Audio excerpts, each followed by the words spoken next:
From Niagara Falls and Iguazu, we already knew that seeing the same waterfall from two countries can give you very different views. But at Victoria Falls, the bigger surprise was how different the experience was from Zambia and Zimbabwe.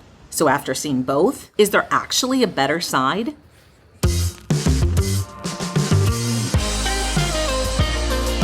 I'm Judy. And I'm Kevin. Welcome back to Find Gina Marie, where we share our lives as full-time travelers and the connections we make along the way. We're excited to finally be in Victoria Falls.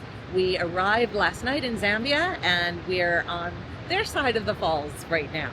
Well, we're heading to the other side too, so stick around. This makes the whole thing easier to understand. The Zambezi reaches Victoria Falls along the border between Zambia and Zimbabwe. But you're not simply standing on opposite banks of a normal river looking at the same waterfall. The river drops into this narrow gorge, and the two parks interact with that landscape differently. Zimbabwe faces more of the long curtain of falling water. The Zambia side concentrates more around the eastern end, the gorge and the bridge. And that geography explains a lot of what happened to us. Just a little water. Not too bad, actually. Sure. Now it gets sprayed. You can hear the helicopters. It's a very common activity to do. A couple $100 per person. Especially on a day, I think it's worthwhile when it's so misty that you can't enjoy the beauty of the falls.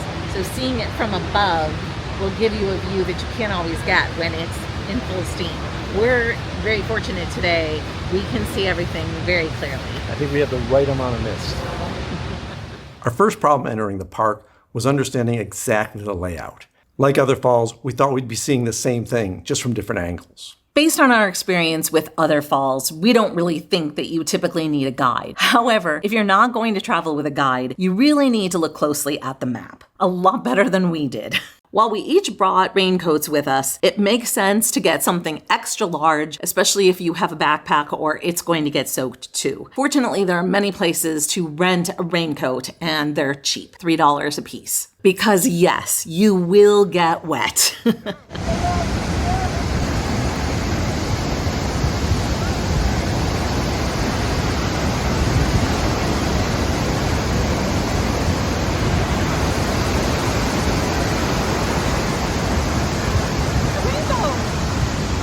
Oh, beautiful.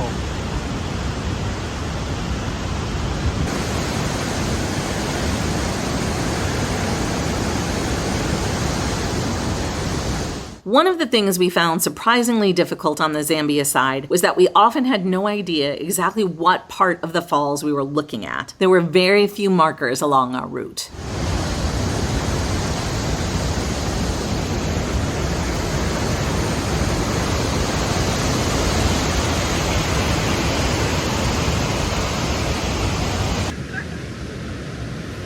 Getting a little wet today. But it's been totally worth it, and it's a gorgeously warm weather that we're having, so we know that after we take these off, we'll dry pretty quickly.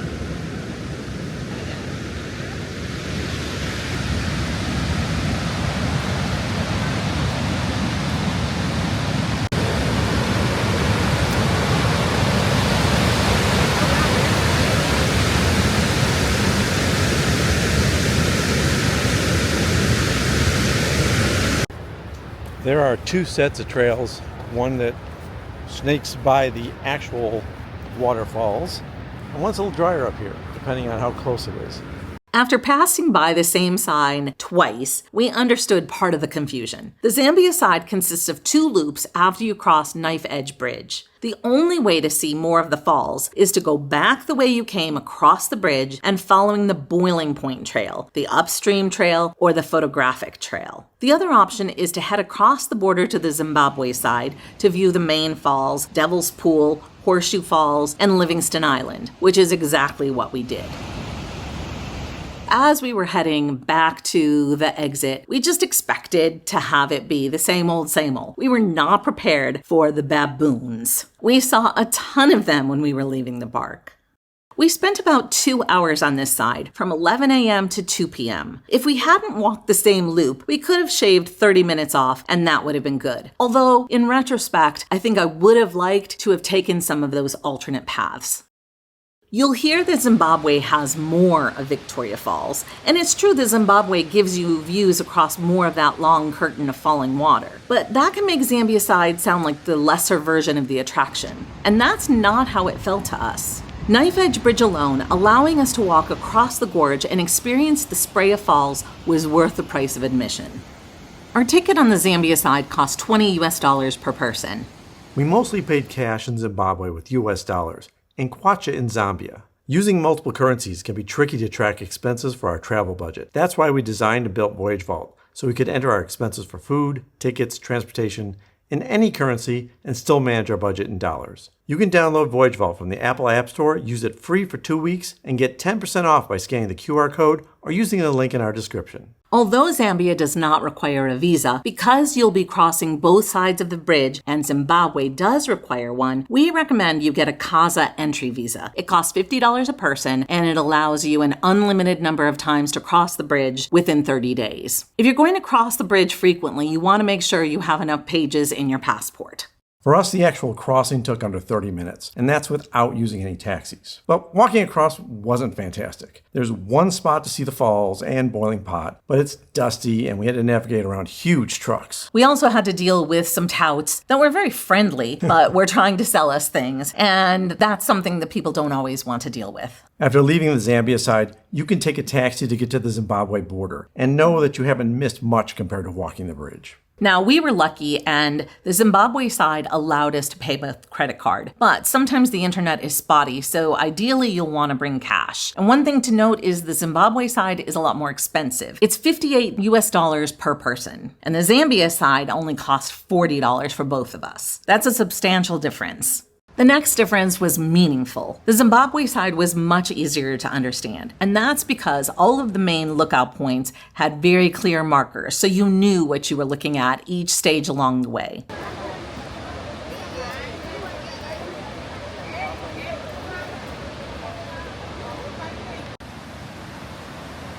Oh, wow. It's a very different vantage point. For parts of this route, we could look towards the river close to the top of the falls. There's the other side of that rainbow. Instead of only looking across at falling water, we could also see where some of that water was coming from just before it disappeared over the edge.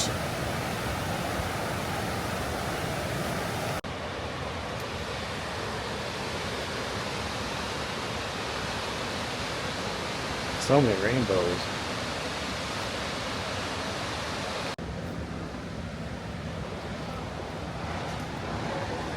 Mind your step. Station number 2 has a lot of steps, 38 of them, and they're slippery, so be careful.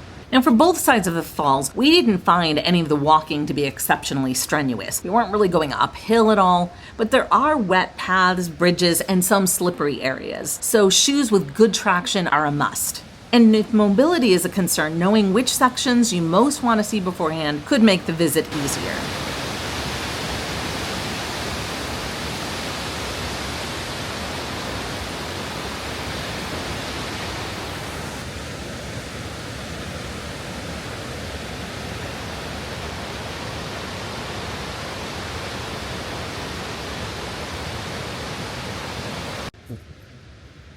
Point number 4 has a lot of children queuing up, so we'll just skip that for now and come back to it. We have to walk back on the same trail anyway. We arrived on the Zimbabwe side later in the afternoon, and it was kind of crowded because there were a bunch of school children. So that was something that was different than the Zambia side, which really wasn't too crowded at all. Now, one of the things that I really did like about the Zimbabwe side was that we saw more rainbows. Granted, they could have been the same rainbow effect from different angles as we moved along the trail, or it could have been that the afternoon sun was better at producing beautiful colors. We honestly don't know. It just felt like every viewpoint, another rainbow appeared. On the other hand, we had friends that had been there a few days after us, and they told us that the mist was much stronger when they arrived in the morning. And as a result, they couldn't clearly see some of the falls that were sitting beautifully in front of us going in the afternoon. So we'd be careful about saying that Zimbabwe simply gives you better views. It gave us clearer views that afternoon. But someone standing at the exact same place a few hours earlier could have a very different experience. So ideally, if you really want to see the falls in all of its splendor on both sides, you'll want to give yourself time, maybe flip-flopping and seeing Zambia in the afternoon and Zimbabwe in the morning, and see what differences you experience. So this section is a very heavy part of the falls, and the mist helps this rainforest section keep growing such a beautiful green color.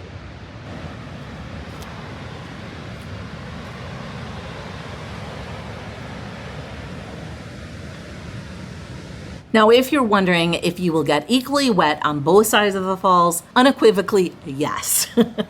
We got wet on the Zimbabwe side as well. I wouldn't say necessarily at every viewpoint, but it was also the same on the Zambia side. Just enough that we think you should bring waterproof protection regardless of the side that you're on. Bear in mind, we visited in August, and that means that especially the Zambia side was probably a little bit less powerful than it would be earlier in the year. Some people had told us that one cool thing about going much later in the year, like October and November, is that during a dry year, you could actually walk down the bottom of the Zambian side, and that's its own cool experience.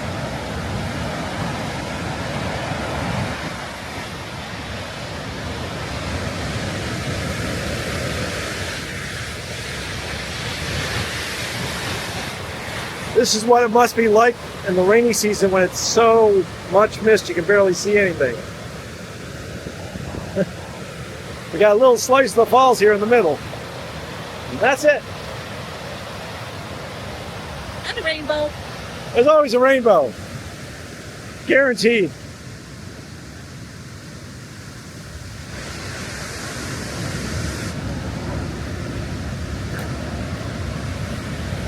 Wow.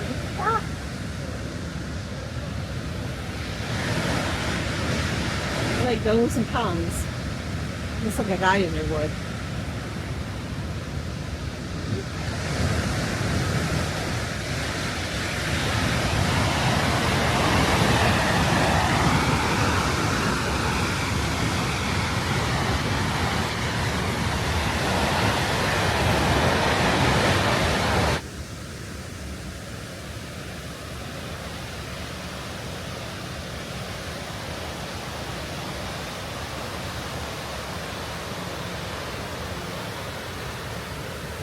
Now, what I was most excited about, outside of the falls, obviously, was seeing warthogs digging away in the mud. I was a bit nervous about them, but as long as you weren't bothering them, they were in their glory. We just kept our eyes forward. It was fine. We didn't come to either side to experience wildlife, but it made it a lot of fun. It's pretty hard to avoid wildlife in either of these two countries.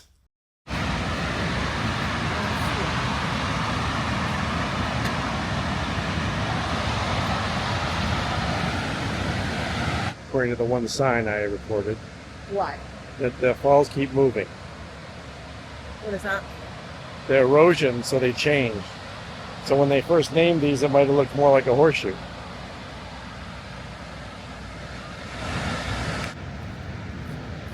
I'm walking on sunshine.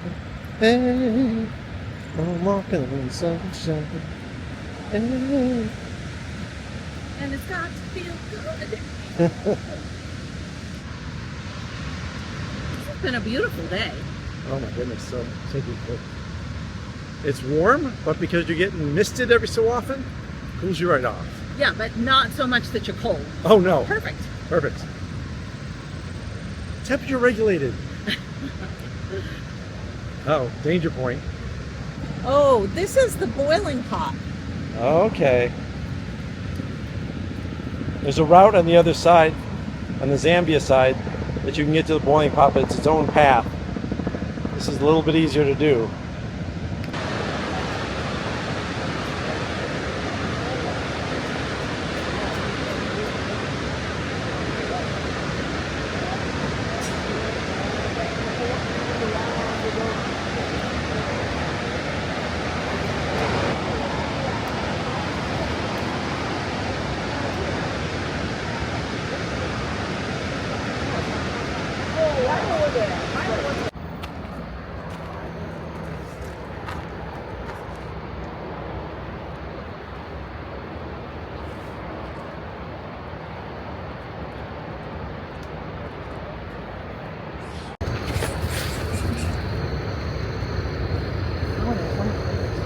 Yep.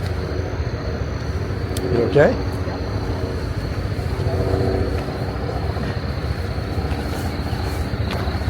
They're just playing. They got no.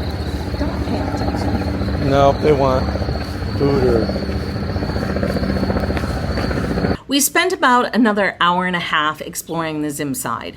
I don't know if staying longer is necessary. So basically 3 hours covers both sides, plus the time it takes to cross the border. And people have said that you could spend longer on the Zimbabwe side, but I actually felt like we could have spent longer on the Zambian side. If we had taken any of the other trails on the Zambia side, it would have taken us much longer to see all of it. But also keep in mind that some things were so nice that we visited them twice. I also think that the Boiling Pot Trail is an elevation issue. It walks you down towards the bottom of the gorge, and then you have to walk back up. So keep that in mind. We didn't do it, but not because we didn't want to. We just didn't have time. We should have started the day earlier. In other countries, I think we had a stronger preference about which side we preferred. But as far as Victoria Falls, we didn't actually prefer one over the other. I think that they're both very unique and very worthwhile to see. I love the knife edge bridge on the Zambia side, and I love the numbered trail points on the Zimbabwe side. So they both have their benefits. And we got lucky because when we visited the Zimbabwe side in the afternoon, we had a beautiful experience. So everything was clear. If we would have had gone early in the day, maybe we would have had a different experience on that side. Yeah, that's the trick about these falls. It depends on how heavy the water flow is. It depends on how sunny it is. It depends on what time of day you're going. So if you had a bad experience, maybe you just had the wrong time of day and you need to make some time to go back. We'd love to know. If you've been to Victoria Falls, did you prefer one side? And if you're planning to come, would you make the effort to see both? It's important that if you have gear that's sensitive to weather, that you make sure that you have it somewhere to keep it dry. Getting yourself wet is one thing, but discovering that every beautiful shot has water droplets all over the lens is something else. Our main DJI Pocket 3 camera isn't waterproof, so we switched to iPhones during the heavy mist sections.